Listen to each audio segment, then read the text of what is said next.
So Marina Mabrey has responded to the to everything that's going on. Marina Mabrey just looked like she was just unhinged out there after looking at this, man. The matchup between the Sun and the Fever quickly spiraled into chaos. 6 technical fouls, 3 ejections, and 2 flagrant calls all exploded in one wild night. But amid the madness, one shocking moment set the internet on fire. Marina Mabrey delivered a blatant cheap shot on Caitlin Clark, shoving her to the ground out of nowhere.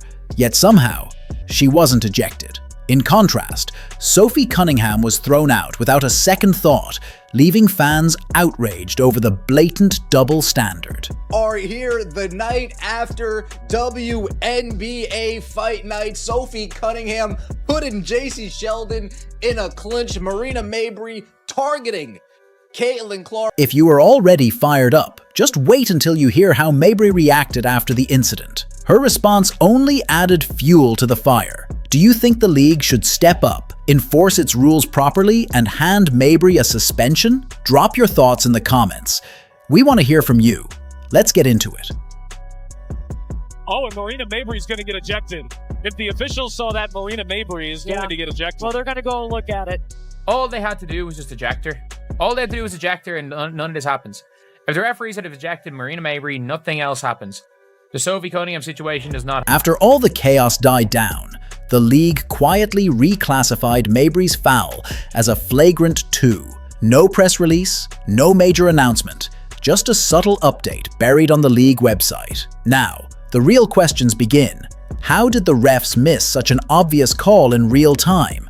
Why did it take a wave of public outrage for the league to finally act? And most importantly, will Mabrey actually face a suspension? Especially after commentators strongly suggested during the broadcast that she should. So, there are 4 players fined in that game. 4 players fined in that game, but the referees, the scariest part about all this is that the referees came out with their report. They came out with their report and said, the contact made by Mabrey did not rise to the level of ejection. Additionally, it did not meet the criteria for a flagrant 2 penalty. And it was given as a technical foul, not even a flagrant, by the way. We're about to dive into how and why the WNBA decided to overrule its own officiating crew, and whether that move fixed anything or only made the situation worse. But before we get into all that, let's break down the shove that sparked the entire firestorm. A lot of it is centered around the last 46 seconds where Sophie Cunningham hard fouls JC Sheldon. She gets ejected, JC gets ejected, does Lindsay? I think Lindsay gets ejected. And in watching the broadcast, even the broadcasters at the time mentioned if they would have just ejected Marina Mabrey, this probably wouldn't have happened. Let's call it what it really was. A full-speed blindside hit. Caitlin Clark never saw it coming. She was just playing the game, head turned, and then bam! Mabrey launched her to the floor. This wasn't just another hard foul. It felt personal. The crowd exploded, and the commentators were immediately fired up. Everyone expected a flagrant 2, maybe even a quick ejection. But instead, Mabrey walked away with just a basic technical, and the game continued like nothing had happened. Broadcasters were stunned, players were furious, and fans completely lost it. So Caitlin Clark gets poked in the eye. Marina Mabrey doesn't even see what happens, and she just decides to clean Caitlin Clark out of it. And the referees just said, nah, it was not worth an injection. So Caitlin dribbles. Look at how far she is away from the ball, by the way. Look at how far she is away from the ball. That's literally, she's nowhere near the ball. She just jumps at her face. And then she belly bumps Caitlin. Caitlin retaliates by shoving in an unsportsmanlike manner, according to the referees. And then Marina Mabrey comes from nowhere. Within minutes, the clip was everywhere. Social media erupted with the same question, echoing across platforms. How is she still in the game? What were the refs even watching? And it wasn't just Caitlin Clark fans sounding the alarm. Neutral observers, former players, and analysts all called out the officiating, pointing out how the refs were clearly losing control of the game. The frustration only deepened when fans compared other calls. Sophie Cunningham got tossed immediately for a hard play that didn't even come close to what Mabrey did. At this angle, you can see just how far JC Sheldon is away from the ball. The ball's here. She's hitting Caitlin Clark in the face here. If you guys are looking at my cursor. I'm sorry I can't make this bigger. My cursor. She hits Caitlin Clark here. The ball's here. The ball is 3 feet away from Caitlin Clark's face. And she just targets the face. She targets the face. Like, I don't know if there's any other way to describe it. Like, this is clearly, she just lunged at her face. She went nowhere near the ball. She lunges forward. She absolutely, positively, zero doubts about it, lunges at Caitlin Clark's face. The inconsistencies were impossible to ignore. Sophie was ejected instantly, while Mabrey stayed in the game after committing a clearly more reckless and dangerous foul. The whole situation screamed of uneven enforcement of the rules, and fans weren't letting it slide. I don't see how you can say that any other way. She literally lunged at her face, and then Caitlin's there walking away, and she belly bumps her.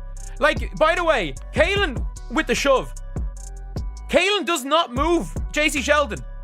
If you look at this angle, you can see Caitlin Clark does not move JC Sheldon. They're like, Caitlin shoved Sheldon. Caitlin literally, JC Sheldon's still moving forward. So JC Sheldon is the one who initiates the contact and then chases her, and Marina Mabrey comes from nowhere. People kept piling on, sarcastically asking, are the refs just spinning a wheel before each whistle? Because if the same standards were actually being applied, there's no way Mabrey should have been allowed to keep playing. But the inconsistencies didn't stop when the game ended.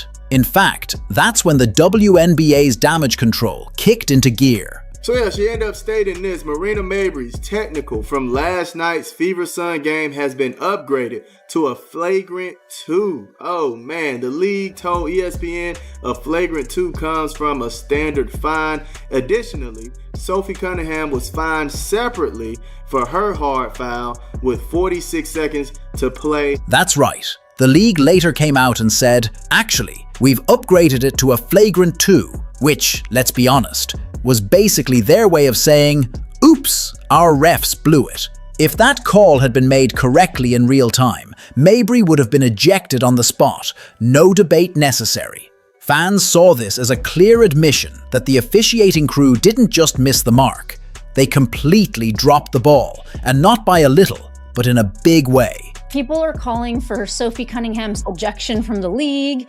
People are commenting on her Marina Mabrey stuff. The league stated that Mabrey's shove met the definition of excessive and unnecessary force. Okay, fair. But why wasn't that clear in the moment? The refs had a front row seat with no blind spots. Honestly, anyone watching with one eye closed could see it cross the line. And that brings up a much bigger issue. Was this just one blown call? Or is the WNBA facing a full-blown officiating crisis? It is kind of, frustrating to see the hypocrisy everywhere in all the spaces when it comes to the Indiana Fever, because I'm seeing the same people saying, and the same people in the media, the same people in social media, which social media doesn't really count and it shouldn't, but these are filtering to people in the mainstream media saying it was a physical league last season to Sophie should be ejected and her spot should be considered in the league, and calling her out on all these physical plays that were totally excusable until the Indiana Fever do that. And it wasn't just that one moment. Let's not forget, Caitlin Clark was hit with a technical just for reacting after getting clawed in the eye. Sophie Cunningham was fined and flagged for a play that didn't even look half as vicious as Mabrey's. Every whistle felt like it was coming from a completely different rulebook. If Mabrey had been tossed when she should have been, the entire tone of the game could have shifted. Instead, we got this patchwork fix handed out long after the damage was already done. There's no way y'all coming after the game and then now you're saying, oh, it should have been a flagrant 2. Oh, we should have. Look, you're catching the smoke and now you want to change it. You need to do it during the game. All right, during the game, go ahead and call it the way it is, man. Stop with the nonsense. Now everyone's asking the same question. How are players and fans supposed to trust what's happening on the court when the rules seem to change minute by minute? The gap between what officials call live and what the league decides after review keeps getting wider. And here's the kicker. Even the refs and the league can't agree on what qualifies as a flagrant foul. That's not just a bad look, it's a full-on credibility crisis. So let's get to the heart of it. Who's really responsible for this mess? The referees making split-second decisions, or the league that only acts after public outrage? All eyes quickly turned to referee Ashley Gloss, who defended the call after the final buzzer, saying Marina Mabrey's shove didn't meet the threshold for a flagrant 2 or an ejection. That's why Mabrey walked away with just a technical and stayed in the game. Gloss stood by it. Live. It didn't meet the bar. The contact made by Mabrey did not rise to the level of an ejection. Additionally, it did not meet the criteria for a flagrant foul penalty 2. But less than 24 hours later, the WNBA quietly overruled its own officiating crew, upgrading the penalty to a flagrant 2. That kind of flip-flop speaks volumes. It's not just a correction, it's a public contradiction. And now, one echoing question keeps coming back. How does a play go from not worthy of an ejection to ejection-level violence in just a few hours? Out with this statement saying, yeah, it was a flagrant 2.